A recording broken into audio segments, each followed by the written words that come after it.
Now, speaking of the rich and famous, at the COP28, this climate conference was kicked off by none other than King Charles III, the bloke who lives in a range of castles, palaces and farms with the carbon footprint of a coal-fired power station, but with none of the benefits. This is a bloke who speaks to his plants and runs one of his cars on wine or cheese or something, and he is out to lecture the world. I mean, he sure likes to talk up his own efforts. I've spent a large proportion of my life trying to warn of the existential threats facing us over global warming. Well, thank God he's been warning us, hey? And he doesn't mind scaring the kids either with a bit of catastrophism. How dangerous are we actually prepared to make our world? Scary stuff. He even likes to bring in a bit of religion.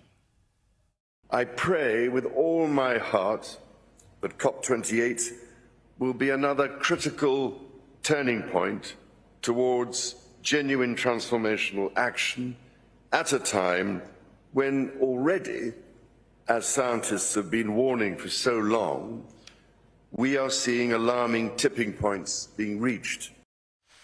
I suppose praying for the planet isn't a surprise given he heads up the Church of England, but then even the Pope sent a message. And he seemed less interested in religion and more focused on politics, wealth redistribution, and getting away from self-interest and nationalism. Climate change signals the need for a political change. Let us emerge from the narrowness of self-interest and nationalism. Long gone are the days that religious leaders stuck to religion. But then let's get back to King Charles III. And remembering his religious status, he was starting to sound like he now worships not God, but Gaia. And we need to remember too that the indigenous worldview teaches us that we are all connected, not only as human beings, but with all living things and all that sustains life. As part of this grand and sacred system, harmony with nature must be maintained.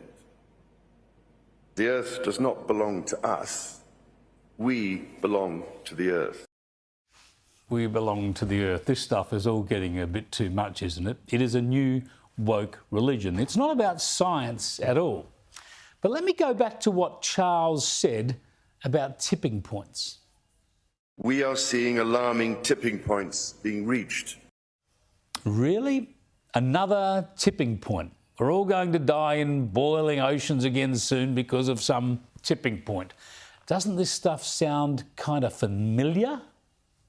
Because time has quite literally run out. Alter our behaviour before we risk the tipping point of catastrophic climate change, beyond which there is no recovery. We have only 7 years before we lose the levers of control. Please, ladies and gentlemen, be in no doubt that unless greenhouse gas emissions reach their peak within about 100 months, just 100 months, it may well be too late to stop temperatures rising beyond dangerous levels. We are running out of time. How many times have I found myself saying this over recent years? How many times? Well, yes. Well, may he ask that. He is still saying it 15 years later. At least 15 years since his first 100-month warning. I think our king needs a good, stern talking to. Perhaps one of his plants will have a word with him.